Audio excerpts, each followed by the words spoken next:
पाकिस्तान और सऊदी अरब के दरमियान एक डिफेंस एग्रीमेंट हो चुका है, जिसके जरिए अगर किसी एक मुल्क पर भी हमला होता है तो वो दोनों ममालिक पर हमला तस्वुर किया जाएगा, और एक मुल्क की सालमियत को खतरा हुआ तो दूसरा मुल्क उसको अपनी सालमियत का खतरा समझते हुए उस मुल्क के साथ खड़ा होगा और एक दूसरे की मदद करेंगे। इसका मतलब है कि मक्का और मदीना की हिफाजत भी अब पाकिस्तान के जिम्मे हो चुकी है।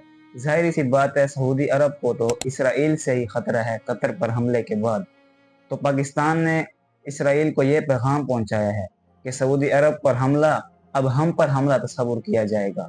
पाकिस्तान ने इसराइल को ये दो टोक पैगाम पहुंचाया है कि हम लोग सऊदी अरब के साथ ठहरे हैं, अगर आप सऊदी अरब पर हमला करेंगे तो ये हमला हम पर तस्वुर होगा और हम जवाबी कार्रवाई करेंगे।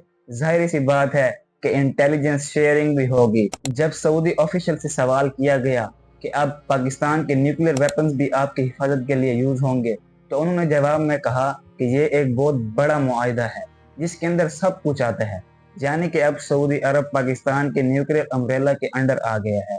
और सुनने में आ रहा है कि अगले चंद दिनों में 2 से 3 और मुस्लिम ममालिक भी पाकिस्तान के साथ इसी किस्म का एक एग्रीमेंट करने जा रहे हैं।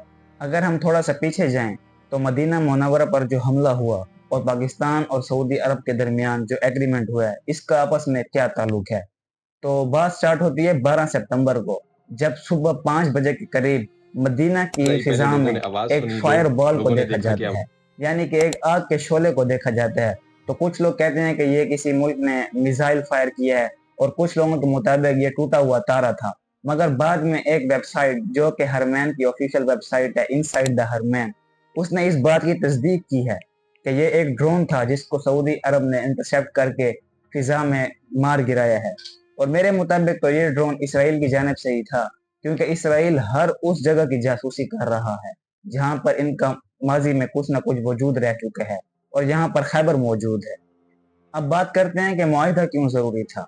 रिसेंटली जब कतर पर हमला हुआ इसराइल की जानिब से, और उसके बाद ये 12 सितंबर को भी ड्रोन वाला वाकया पेश आया, तो सऊदी अरब को यह महसूस हुआ कि असल शेर कौन है और असल में हिफाजत उनकी कौन कर सकते हैं। तो इसलिए उन्होंने पाकिस्तान के साथ मुआहिदा किया, और उसको ये यकीन हो गया कि मक्का और मदीना की हिफाजत अब सिर्फ पाकिस्तान कर सकता है, और इसलिए उन्होंने मक्का और मदीना की हिफाजत की जिम्मेदारी पाकिस्तान को दे दी। और पाकिस्तान को भी वो लोग फायदा पहुंचाएंगे। जाहिर सी बात है, जब मुआहिदा हुआ है तो वो भी पाकिस्तान के साथ हर मामलात में ताउन करेंगे, क्योंकि पाकिस्तान ही वो मुल्क है जो मक्का और मदीना की हिफाजत कर सकता है। पाकिस्तान एक वाहिद मुल्क है जिससे इसराइल कांपता है, क्योंकि पाकिस्तान एक मुस्लिम रियासत है और एक एटॉमिक रियासत है। तो जाहिर सी बात है कि पाकिस्तान का एक डर और खौफ इसराइल की आंखों में मौजूद है। दूसरी तरफ पाकिस्तान की डिप्लोमेटिक अप्रोच और फॉरेन पॉलिसी को भी दाद देना बनता है, क्योंकि पाकिस्तान की पॉलिसी की वजह से एक बहुत ही अहम एग्रीमेंट हुआ है पाकिस्तान और सऊदी अरब के दरमियान। देखा जा सकता है कि जब पीएम शहबाज शरीफ सऊदी फिजा में दाखिल हुए तो उनको किस तरह ऑनर पेश किया गया है, और सऊदी अरब में भी इस एग्रीमेंट के बाद पाकिस्तान के झंडे हर जगह पर लहराए जा रहे हैं, और पाकिस्तान में भी मुख्तलिफ इमारतों पर सऊदी अरब के झंडे लहरा दिए गए हैं। इस एग्रीमेंट की वजह से मुसलमान रियासतों में एक उम्मीद पैदा हुई है। एक तरफ सऊदी अरब की दौलत और दूसरी तरफ पाकिस्तान के एटमी हथियार हैं। अगर मजीद मुसलमान रियासतें या ममालिक भी इस तरह के एग्रीमेंट करते हैं तो मुसलमान एक नेटो फोर्स के तर्ज अमल पर एक फोर्स कायम कर सकते हैं जो दुनिया की आंखों में आंखें डालकर बात कर सकती है।